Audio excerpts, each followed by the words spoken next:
What's up, guys and gals? Welcome back to the Nerd Castle. Today in the world of indie games, we've been given a special opportunity. We were given a very early build of Synergy, which, as I understand it, is a very highly wish-listed colony survival roguelite, akin to something like Against the Storm, I guess, that's coming out that has a very Jean Giraud-inspired art style. So we're going to dive on in today. We're going to take a look at the game. We're going to see if it's something you wanted to check out. This demo, I think, is going to be available for the Steam Next Fest, which is in the next couple weeks, so you will be able to play something like this coming up in the future.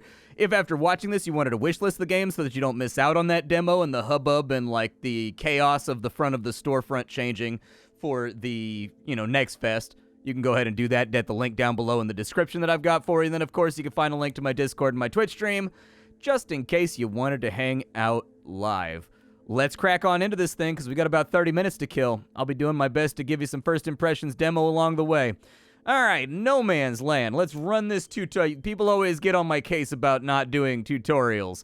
A group of exiles having to leave the desiccated oasis that cradled them until then must rebuild in spite of their meager resources. However, the climate challenges them at every turn, and the desert overflows with strange and dangerous mysteries. Strangerous mysteries, in all honesty.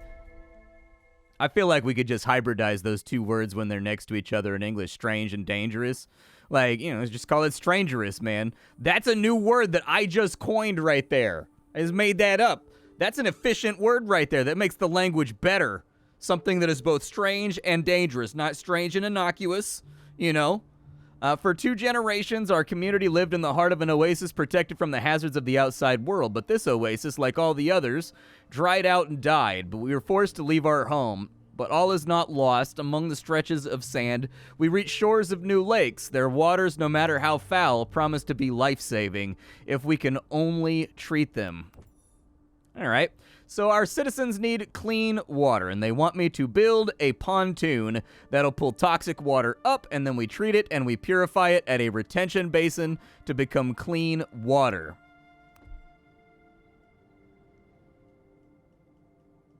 So we have a toxic... Wow, that's a really beautiful art style. Let's zoom out on that. Does it not push pause? I don't think it push pauses. Maybe it's like turn-based. I don't know. Either way, we have 10 people that are homeless right now. I don't see a clock or anything running anywhere. Interesting. Either way, God, look at that map right there. I haven't seen art this gorgeous since, like, Skyshine's Bedlam. It's been a while. Unfortunately, Bedlam was not a very good game. But the art style, wow, this thing is looking great. What a color palette. You love to see it. All right, let's go ahead. So where's my city at? We've got our little town center over there. Our people are walking around. It wants me to build a pontoon. So I will go ahead and do that. There we go. Pontoonificated. And then we need a treatment plant that I'm going to guess we probably want kind of close to this thing. I'm guessing there's going to be like farriers or whatever that move things around. Or like teamsters. So there we go. So we've got that. And then it wants me to also do a water tower, which will then hold said water after we get it all nice and finished off. There we go. Oh, there's the time down there. I missed it in the bottom left. I missed the bottom pop-up. Oh, now it's pausing. Dude, I swear to God, during that opening part, I hit the space bar like 5 times and I didn't see it pause, but maybe my eyeballs are just busted and old. They're probably matching up with the rest of me at this point. All right, so that thing's being built, and it looks like it does have incremental build. Are those 3D models? I can't tell if those are cel-shaded 3D models or if they're 2D. Tough. They're all flexy. I can't tell if that's a 2D sprite that's been put through. There's that one program you can use for 2D sprites that allows you to create joints in pre-existing sprites and kind of make them undulate and move to simulate motion. It's hard to tell. I'm going to have to look at the model a little bit further. I can't tell. Are those sprites or 3D models? That's going to bug me. I can't zoom in any further to get a good look at them. All right, so we got the thing done that it wanted me to do. So we have our pontoon ready to rock over here. It looks like we need to assign citizens to get that done. So, oh, cool. There's kind of like an active and a non-active animation. So now they're filling up little alchemist files with water. Giant alchemist files with water, I guess. We've got 2 more people building over here.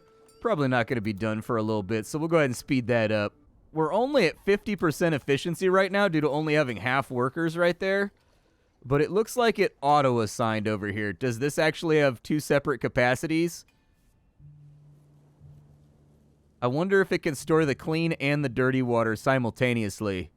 I guess we don't know. Assign them to the pond. There we go. We'll put you in there. Put you in there. Retention basin needed a guy. All right, we'll keep an eye on it, and we'll see if it stores both or if I need two, one for the dirty water and one for the clean. We now have water treatment and foundations for a healthy, sustainable irrigation system. As the seasons come and go, severe and unpredictable, we risk disaster if we harvest only what is sufficient for immediate consumption. To keep our buildings running smoothly, we need to store enough clean water to prep for drought. All right. So basically what it said with that giant sprawl of text is that it is possible for us to check what the weather's going to be like, because despite the fact that we are a post-apocalyptic society, we also apparently have a strong grasp on meteorology. So we can predict almost 200 days in advance what the weather's going to look like. The game is divided into cycles. Each cycle is 40 days. And so it wants me to get a couple more retention basins. All right, fair enough. We'll do another retention basin. Kind of slap that in right there just for organizational reasons. And then, can two go in there, or is it only one? Okay, we want a second one. And then it just wants us to make some clean water. So he just pulled down the hatch right there. I saw that. I do like how all the buildings kind of have... All of the buildings have sort of an active and like a passive animation, or like an active or a passive state for the footprint that they occupy. So like when the water tower has nothing in it, the lid is closed, and then it's open with green water in it when it's got dirty water in it, and then it's open probably with blue water in it when it's clean would be my guess. I don't know that for certain, but that sort of seems like the way that it's leaning right now. I'm going to put in some trails too. Might as well, right? Just to help people move a little quicker in this area. I don't know if the trails actually make them faster, but hey, go ahead and give them a trail that runs its way back. There we go. Get this thing starting to look like a plate. Yeah, it does. So there's blue water in there when it's clean water. Cool. Oh, no, never mind. Is it toxic in there? Did it convert it all to toxic? We'll see. Let's add another guy over there just to kind of like get our water supply looking good and sexy. Oh, it takes like days to get that done. All right, fair enough. I kind of want to put like another one of these in. What is it costing me to build this stuff? Anything? Or is it just time? So it looks like it takes shingles, and it looks like it takes some kind of thing. So it's tree trunks and bark. Gotcha. So we're like building everything directly out of raw materials. I guess I'll let her run for a little bit. The tower does store both types, by the way. You don't have to worry about kind of like messing up your water supply by mixing immiscible things. The Oasis inhabitants have slept for too long under an open sky, separated from the ravages of the climate only by a stretch of canvas. We need to house them. Okay, cool. Let's go ahead and do that then. So they've unlocked a new button for me. Stealing resources. Good stuff. So it wants me to go after rock piles, and we've got a whole bunch of those down here. So let's see if we can just grab a couple of them. I don't know how long those are going to take, but we'll just sort of harvest everything in the area for right now. Off, and away they go. Oh, they've got little gathering animations, too. Nice, man. Honestly, there's so many city builders releasing lately that have all managed to, like, shit the bed in some way or another that I've been desperately praying, as a fan of city builders and colony survival hybrids, and also especially someone that really liked the idea of Against the Storm. And I consider Against the Storm to be like one of the very, very few games that ever figured out how to kind of mix roguelike gameplay with city building in a satisfying sort of way. I'm really hoping they get this right, because they do have it tagged as well as a roguelite as it goes forward. So I love this idea of building up societies that are sort of doomed to inevitably crumble so that you can unlock resources and sort of unlock utilities and things for the next run, or specializations for the next run that develop synergies and things like that. I'm very excited by that idea personally. I also want another water tank over here just in case. It's not rotated properly, though. It's got to face the same way as that one, otherwise it'll weird me out. Up goes our warehouse. Very nice. Let's go ahead and build some road networks real quick, just to get a rough idea of how we want to plan all this. I don't know if the stockpile stores food. Looks like it stores a little bit of everything. But we do want our people to live somewhat close. One problem you do have here is that when you mouse over these, the pop-up is blocked by the courier tag that's on there, so you can't read the item. Citizens need a roof over their head to keep them safe in the climate. Yeah, it's exactly what I'm going to do. We're going to give them houses about as soon as possible. It kind of looks like maybe I didn't need to destroy this many rocks. It's possible that I might be storing up too much rock. So we've got stone houses, and it looks like they come in a couple of different graphics that you can pick from. Cool. I would also recommend having a secondary one here where it just randomly picks between the models as you put them down. Just uses like an algorithm to just like quickly randomly generate houses. We need a cellar. What does the cellar do for us? We've got a rudimentary tent. We've got a root cellar. Okay, it's literally a root cellar. Okay. I'll probably put that right there then. And it looks like they went with the radius system. It's a toughie because this game doesn't use a road building system, but I've always found this to be weird in city builders where it's like, hold on, you are 2 centimeters outside the coverage zone. You will now starve. You know what I mean? Like a human being can't conjure up the willpower to walk another centimeter outside this area. I've always found that like when these buildings are attached to roads, it tends to work a little bit more logically where they are only diminished by distance down a road rather than kind of like a circumference. Guys, it's probably a preference thing, though. I'll put in a house right there. I like how the houses have kind of a... They almost have like a capsule corp thing going on. I like it. Put those right there. And there's our 3 houses, and I think each one of these lets us have 2 citizens. Yeah, so we get 2 citizens out of each of those, which means we're up to 6 at the moment. So I'm probably going to need like 2 more houses before this really starts to hum. Maybe I'll add in another road over here for the facing of all this stuff. There we go. Nice and satisfying little build. Just make sure everybody has a house. A new cycle. It is a temperate season. Well, I am very, very happy to hear that. So we've got water in stock. I'm guessing the request is how much we need for our sum total population. I'll see if that number goes up as our population grows. So with the houses built, it looks like they're all claiming to want something. That's fine. I'm sure we don't really have stuff being delivered right now because our entire workforce is just sort of fiddling around with moving stuff from the hinterland and building buildings. But I'm sure it'll be fine. Now that housing's done, the supplies we carried are dwindling by the day, but picking the region's strange thorny fruits is risky, and eating them is even riskier.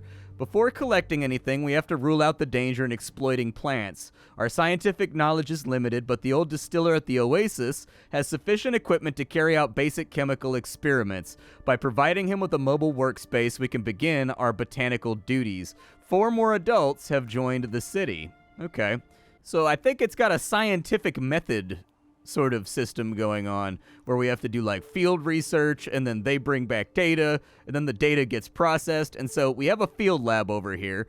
It says it's light mobile laboratories intended for the practice of biological experiments on local flora. How big is the range on it? Oh, it just seems like, okay, cool. Yeah, slap together, I suppose, a little field camp over here. Sounds good. It's never a bad idea to have a few scientists in society, you know, just telling people to stop licking the windows and how natural things work. Starting storage is over there, huh? Can I break that to force them to move everything over to here? I don't know. It feels like a smart idea to me. They're like running all the way over there to go grab that right there. And it's like, well, why, though? Why? We're going to need another house, too. Unfortunately. We'll put it in right over there. It's not like we lack the resources. And then we need a picking cabin.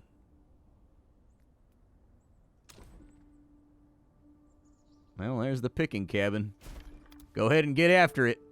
Man, just from looking at it right now, you can tell that once you get up to like a big city that covers a chunk of the map, it's just going to look gorgeous.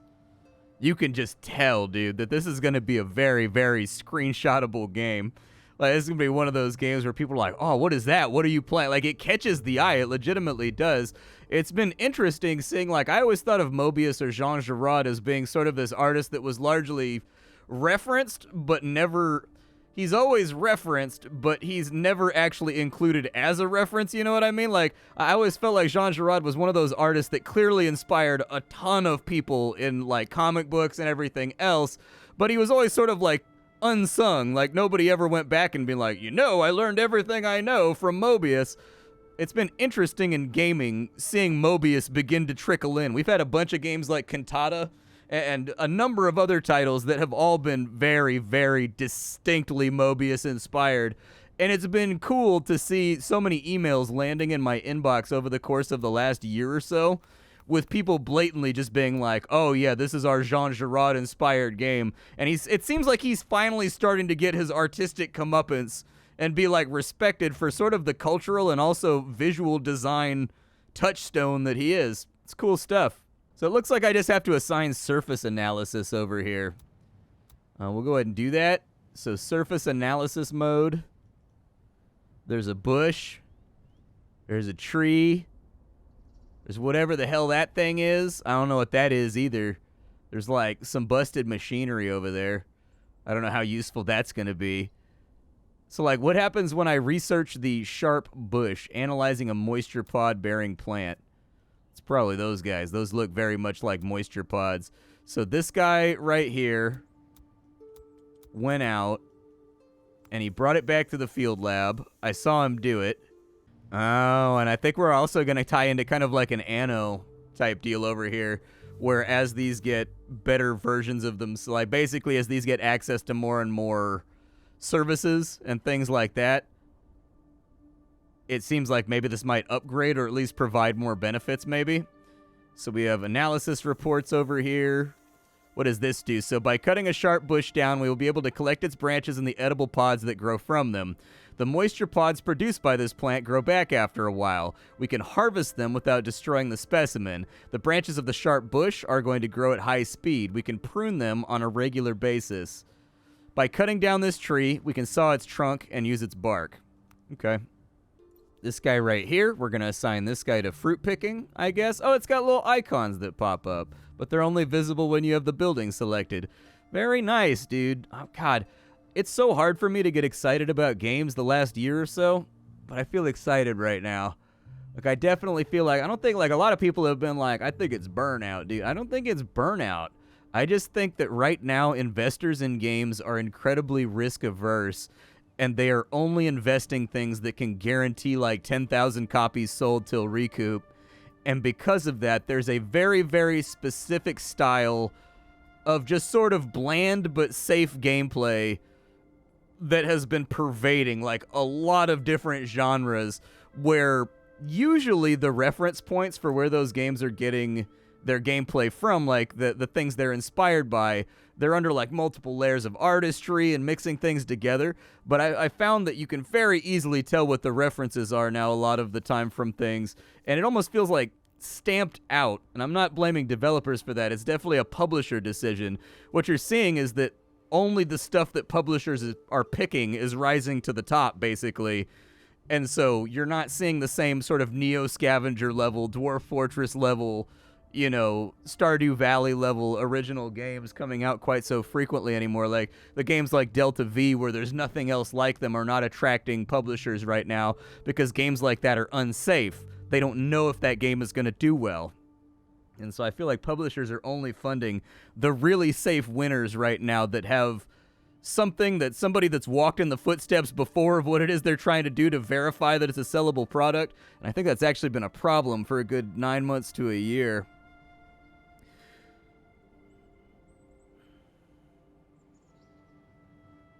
So it looks like we've got flexible fibers and vegetables that can come from these cabbage shrubs. Okay. So it looks like the pickers can actually go after those too, so that's good to know. I like these little analysis sheets they send you, kind of like these little iPads basically that they give you with the readouts on the things that are around. Are you guys fruit picking right now? Is that like a thing that's happening? Oh, so he's not actually picking the pods right now. There's like a little clickable. You got to click inside, so you got to click on this and then designate them to go get it. I figured from the way the storage works, this would just have a radius, and they would automatically do it without any kind of, like, input from the player. or they would just roam freely grabbing stuff until they were further and further on out. How do we do for our outputs right there? There's just like 12 of them. That's not very many. 12 apples is not a whole lot of food for 14 people. I'm not trying to be nitpicky, and I'm not trying to be like the little, you know, the little black rain cloud here. But I don't think that's gonna be a nerf. Is there anything else I can pick around here? Let's see what else we have available. So we do have a lot of stuff, actually, and I'm willing to bet their range is probably... They walk pretty fast, so I bet their range is larger than you would think it is. So I'll just queue up everything in the area in the hopes that by the time we make the full rotation, everything will be restored. And that should diversify our diet a little bit, too, because we've got some veggies in on this side, too. It's cabbage. A lot of people like to hate on cabbage. I prefer cabbage, in all honesty. Like, I make a pork that's marinated in lime and orange juice and garlic for a day or two, and you put that with like some minced cabbage and whatnot mixed into the middle of it to give it a little bit more body to go along with the flavor, just to fill out the meal a little bit, and it's not bad, dude. Cabbage underrated. Splatty like cabbage. So this game does have production chains as well. We just got a pop-up for a kitchen that wants us to add more employees.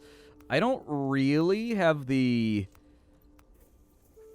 Maybe I'll take a couple of you guys off analysis duty. Just analyze trees for a little bit. I don't know how many of those little journal entries we can get for trees, but just you go out and analyze a thing and come back and process the data. In the meantime, we're also going to need to have a kitchen. So we'll just kind of slap that in on the side of the road there. It also looks like we have access to metals refining now, so we can make forges. How big is the forge? Oh, the forge is quite large, actually. A pretty chunky building, if I'm being honest with you. And we're definitely going to need to find a spot for it. It doesn't fit right there, doesn't fit right there, doesn't really fit right there. It messes with my roads if I put it right here, which sort of bums me out. And it makes my roads a little bit more complex than I feel like they need to be. What are you going to do? Wonder if I'll be able to bulldoze these little environmental blockers and stuff later on in the game. Analysis report.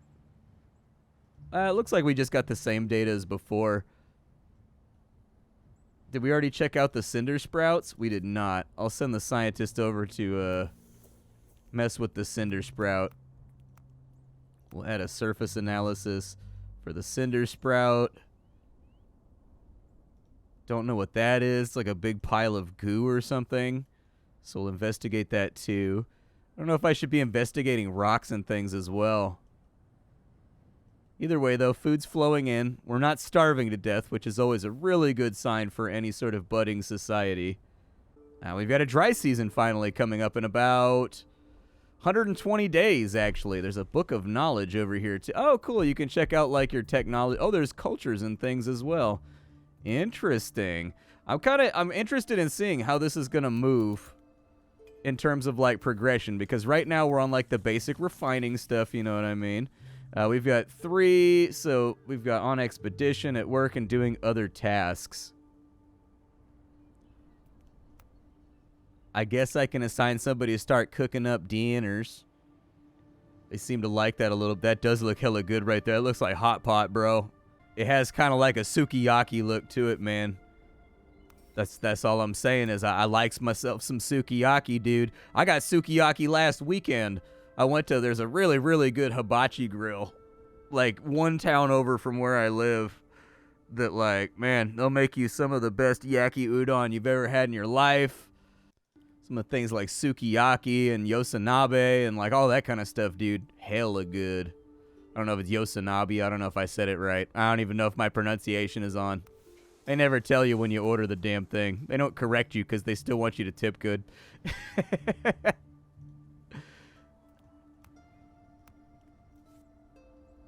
Oh, yeah. What was that right there? Where's my knowledge base at?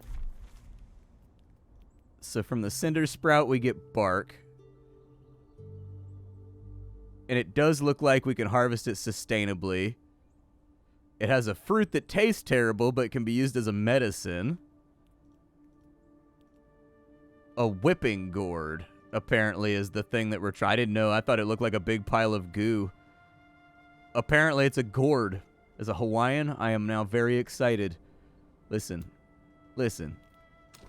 What is life without a good, solid gourd? All right. Gourds are great. You could tie a rope around them, use them as a backpack, use the top part as a lid. You could use it as a vessel for storing water. Basically, infinite applications for a gourd. I'm apparently missing a resource called sticks for, you know, my various activities out here. How are we doing on food? Is, like, food banged out really solid at the moment?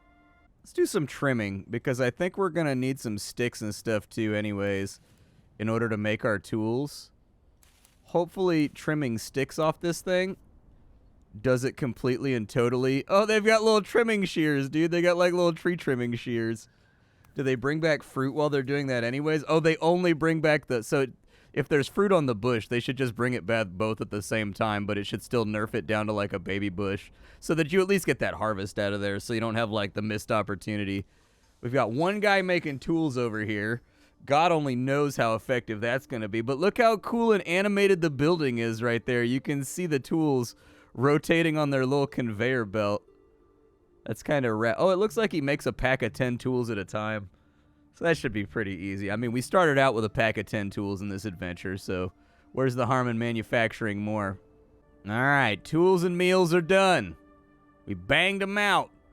We have enough to ensure our survival for now, but survival alone doesn't keep citizens motivated. Many are thinking, what's next? Toil and work every day to collect my ration and my drop of water? If we're to keep our citizens motivated and enable the community to truly live again, it's high time we began thinking about this camp as a genuine city. We need to plan and build communal living spaces designed for conviviality and recreation. All right, well, 4 more people will help out with that. We now know how to provide for our people. We've got an infirmary, which is good. It also appears as though we've been given the ability to make cultural squares and like areas that people live inside of, or I guess make them happy. I don't know if anybody needs to work inside of there, but we've got canteens. So that's basically just like a pub or a tavern where people can talk and hang out. We can install lamps with our tools and things. All right, so we're starting to get some decorative stuff. I would like to see these things. Oh, they are. It looks like you can filter. Okay. Fair enough. I would sort of make the argument. I was going to say, most games have like multiple tabs, and here they are right here for like the different types of stuff you want to build. I do think another picker's cabin is a good idea, like somebody to go pick stuff, and then one guy over here trimming bushes in order to give us like a whole bunch of twigs or whatever. Not a bad plan. I kind of want to put my cultural square right there. I sort of feel like it'll look cool. Like, I don't know for certain that it will look cool with this little connector road back here. But visually, it makes me happy, so that's what I'm going to do. And in an ideal world, I should be able to mirror this to the other side so that this is surrounded by houses and giving the benefit to everybody, maybe? With, like, a cellar in the middle. And I think, actually, the spacing works out, too, with the cellar. It may actually work. I don't know if it's going to be, like, perfectly awesome, but we'll give it a go. They want a Hall of Wisdom around here. Okay.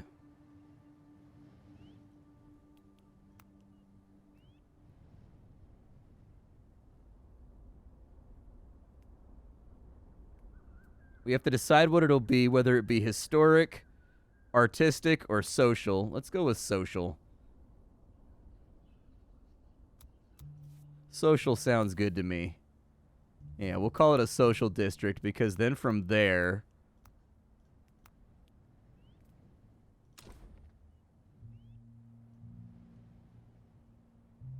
we could put in our pub right there, which technically covers everything.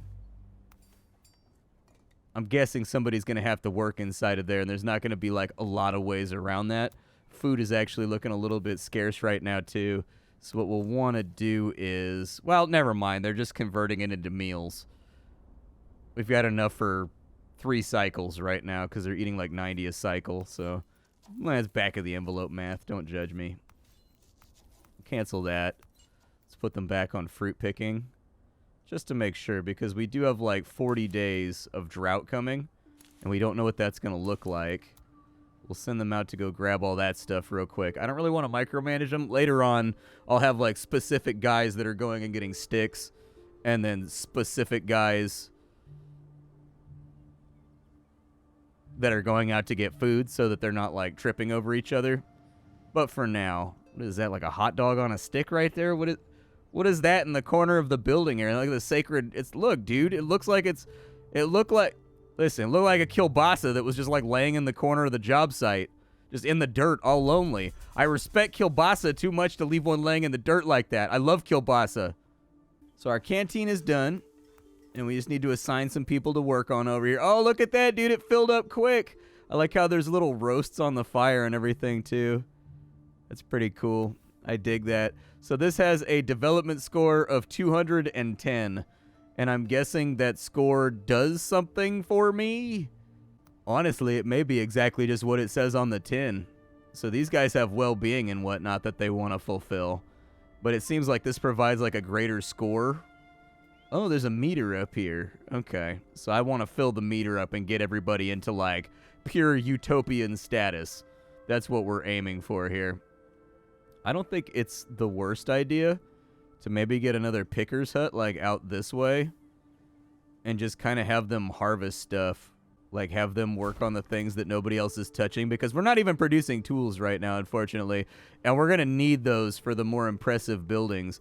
But this is Synergy. I hope you guys are looking forward to the demo. This is pretty fun. I dig it. Like, I think it's got a very distinctive art style that nothing else is bringing to the table. I think that there's been a big drought in colony survival games and city builder games. There's not very many of them that actually have, like, a high budget behind them that look good and have, you know, all of those pieces in the proper place. These Banish-style games are like my drug, and so I always can't help it with them, and I'm glad to see one that's not going for, like, photorealism or anything. Like, they're doing a very, very different thing aesthetically. Hopefully it turns out. My name is Splattercat. I sift through the pile to find what's worthwhile in the world of indie games every single day, so you don't have to. Today up on the chopping block, we are messing around with a title called Synergy.